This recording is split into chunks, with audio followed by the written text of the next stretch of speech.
Good Morning Business. Business Plan. 7h46 sur BFM Business et on va parler des startups avec France Digital. Maya Noël, directrice générale de France Digital. Alors avant de rentrer dans votre étude sur l'IA générative que vous venez présenter ce matin, quand même un mot sur cette French Tech parce que depuis ce matin on raconte que les levées de fonds c'est compliqué au premier trimestre et on aura à 8h15 Pigment qui vient de lever 146 millions de dollars. Qu'est-ce qu'il faut en penser ? Il y a deux vitesses.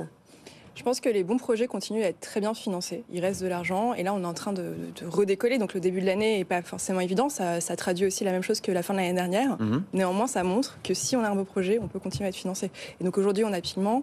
Hier, il y avait aussi Blablacar qui a annoncé une levée de 100 millions. Donc il y a quand même beaucoup de signaux positifs qui montrent qu'on est capable toujours d'encourager nos champions. Ça repart, vous nous dites ce matin. Bon, oui. Tant mieux. On va parler donc de ce rapport que France Digital a dressé sur l'état des lieux de l'IA en France. Et j'ai l'impression de voir presque un slogan des années 70, on disait la France, on n'a pas de pétrole, mais on a des idées. Là, on n'a pas de GAFAM, mais on a des cerveaux dans l'IA. Sauf que il faut à un moment donné que ces cerveaux, ils aient de l'argent pour se développer, qu'ils soient présents sur toutes les chaînes de valeur de l'IA. Et le constat que vous dressez est un petit peu préoccupant. En tout cas, il a le mérite d'être juste. Alors, effectivement, on a des cerveaux. Ça, c'est déjà une bonne chose. Ouais, et surtout, quand on regarde la chaîne de valeur de l'IA, on a quand même, au niveau de l'Europe, des acteurs qui sont présents à tout niveau. Il y a grosso modo 4 niveaux. Je ne vais pas refaire toute l'étude parce qu'elle est très longue. Voilà, on parle des matières premières, tout ce qui est infra, donc système réseau. Puis après, il y a la partie modèle, donc ce dont on parle beaucoup aujourd'hui avec OpenAI, les large language models. Et puis, les applications qu'il y a dessus. Et donc ces 3 niveaux sont importants et c'est vrai que la majorité de la valeur économique est vraiment captée par toutes les couches qui sont basses, donc à savoir la partie circuit intégré. Les puces. Et voilà. Les puces de Nvidia à $50 000 l'unité. Et nous, on est plus fort dans les 2 niveaux.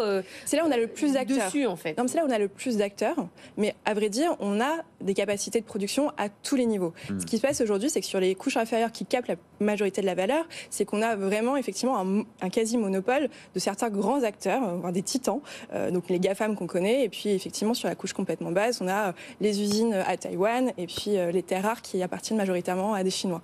Donc effectivement, ça pose des questions de dépendance. Aujourd'hui, on est quand même assez dépendant, effectivement, de ces fournisseurs-là. On arrive à commencer à bien structurer l'écosystème sur les couches supérieures, mais on a encore le pouvoir d'agir sur les couches inférieures.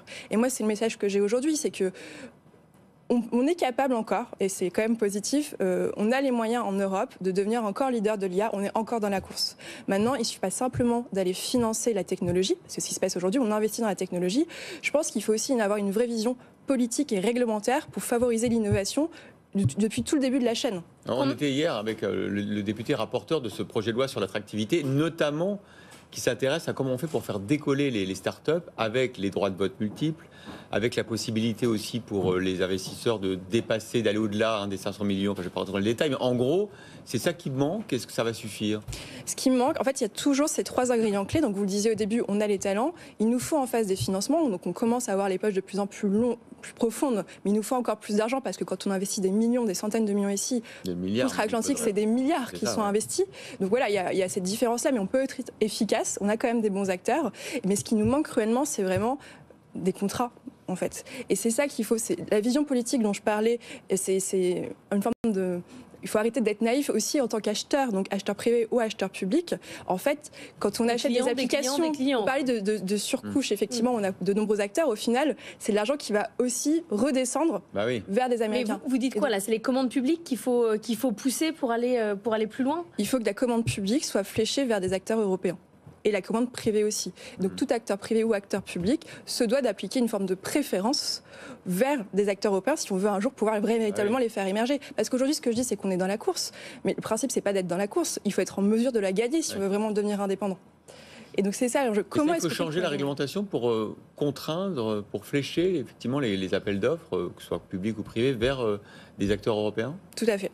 Mais je vais vous prendre un exemple qu'on a traité hier, le Made in France et le textile. Ils ont le même problème avec les commandes publiques qui ne sont pas fléchées vers le Made in France. La réponse, c'est toujours parce que c'est moins cher ou que la techno n'est pas au point. Donc forcer nos acteurs à commander européen, vous êtes sûr que c'est vraiment une bonne idée ? Je ne dis pas qu'il faut passer du tout au tout.